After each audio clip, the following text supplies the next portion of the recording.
આ રીતની ધરપકડ એ ભાજપ એ પોતાની આદિવાસી વિરોધી માનસિકતા છતી કરે છે. જેમને પકડવા જોઈએ એવા એમએલએ કે જેમના પર બળાત્કારની ફરિયાદ છે હજુ સુધી પકડાયા નથી. તેમજ કેટલાઓ લોકો એવા છે, ઉદ્યોગપતિઓ એવા છે, ચીટર્સ ભાજપમાં એવા છે જેમની ધરપકડ થતી નથી. ચેતર વસાવાની ધરપકડ એ ભાજપની માનસિકતા આદિવાસી વિરોધીની છે એ છતી કરે છે.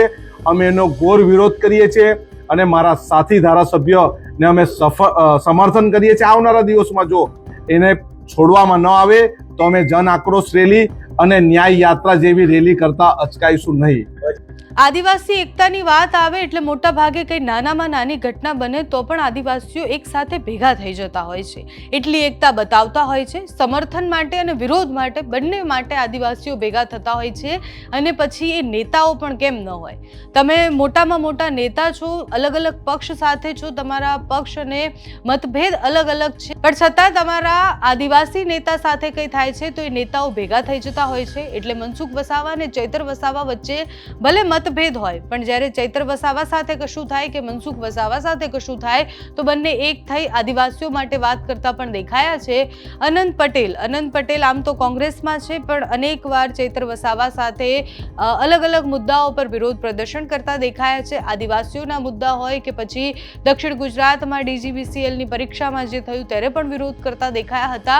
બંને આદિવાસી નેતાઓ ભેગા થઈ અને લડતા દેખાયા છે. ત્યારે અત્યારે ચૈતર વસાવાની ધરપકડ બાદ અનંત પટેલ સમર્થનમાં આવ્યા છે. કોંગ્રેસ ચૈતર વસાવાનું સમર્થન કરે કે ન કરે, કોંગ્રેસ ક્યાંય કોઈ પણ કોંગ્રેસની વિચારધારા કંઈ પણ હોય, પણ આદિવાસી નેતા સાથે કંઈ થાય છે તો નેતાઓ પક્ષ નથી જોતા, એ પોતાના નેતા માટે આગળ આવી જતા હોય છે. અનંત પટેલે ગઈકાલે પત્રકાર પરિષદ યોજી અને પત્રકાર પરિષદમાં કહ્યું કે જો ચૈતર વસાવાની જે રીતના ખોટી રીતના ધરપકડ થઈ છે, જો એમને છોડવામાં નહીં આવે તો અમે જેલ ભરો આંદોલનથી લઈને અલગ અલગ આંદોલન કરવાની તૈયારીઓમાં છીએ. આદિવાસી આમાં ચૂપ નહીં બેસે. આમાં આદિવાસીનું અપમાન થયું છે.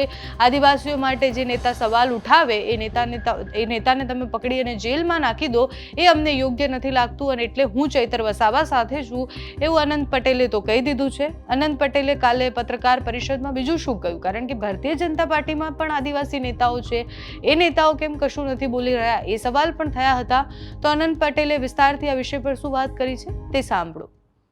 ચેતર વસાવાની જે રીતે ધરપકડ કરવામાં આવી છે, તદ્દન ગેરકાયદેસરની રીતે ધરપકડ કરવામાં આવી છે. જ્યારે એમની ધરપકડ કરવામાં આવી ત્યારે કોઈ અરજી કે FIR લોન્ચ કરવામાં ન આવી હતી અને એમણે જ્યારે ફરિયાદ સામે પક્ષે કરવામાં આવી ત્યારબાદ એમની ધરપકડ કરવામાં આવી. આ રીતની ધરપકડ એ ભાજપ એ પોતાની આદિવાસી વિરોધી માનસિકતા છતી કરે છે. જેમને પકડવા જોઈએ એવા એમએલએ કે જેમના પર બળાત્કારની ફરિયાદ છે હજુ સુધી પકડાયા નથી. તેમજ કેટલાઓ લોકો એવા છે, ઉદ્યોગપતિઓ એવા છે, ચીટર્સ ભાજપમાં એવા છે જેમની ધરપકડ થતી નથી. ચેતર વસાવાની ધરપકડ એ ભાજપની માનસિકતા આદિવાસી વિરોધીની છે એ છતી કરે છે. અમે એનો ઘોર વિરોધ કરીએ છીએ અને મારા સાથી ધારાસભ્યને અમે સમર્થન કરીએ છીએ. આવનારા દિવસમાં જો એને છોડવામાં ન આવે તો અમે જન આક્રોશ રેલી અને ન્યાય યાત્રા જેવી રેલી કરતા અચકાઈશું નહીં. ભાજપના આદિવાસી નેતા કેમ નથી બોલતા? ભાજપના આદિવાસી નેતા કઠપૂતળી બની ગયા છે ભાજપની, અને જો એ બોલે તો એમને ભવિષ્યમાં ટિકિટ ન મળે એવા ડરને કારણે એવો બોલતા નથી. પરંતુ અમે સૌ ચેતરભાઈની સાથે છે. જે પણ ભાજપ જે આદિવાસી વિરોધી કામો કરી રહ્યા છે અને જે પણ એક્ટિવિસ્ટો અવાજ ઉઠાવી રહ્યા છે, અમે એમની સાથે છે. અને જ્યાં સુધી અન્યાયના વિરોધમાં ન્યાય મેળવવા માટે જે પણ લડશે અમે એની સાથે રહીશું. હવે એક બાજુ ચૈતર વસાવાના સમર્થકો આમ આદમી પાર્ટી છે, બીજી બાજુ આદિવાસી બીજા નેતાઓ અને સમર્થકો પણ છે.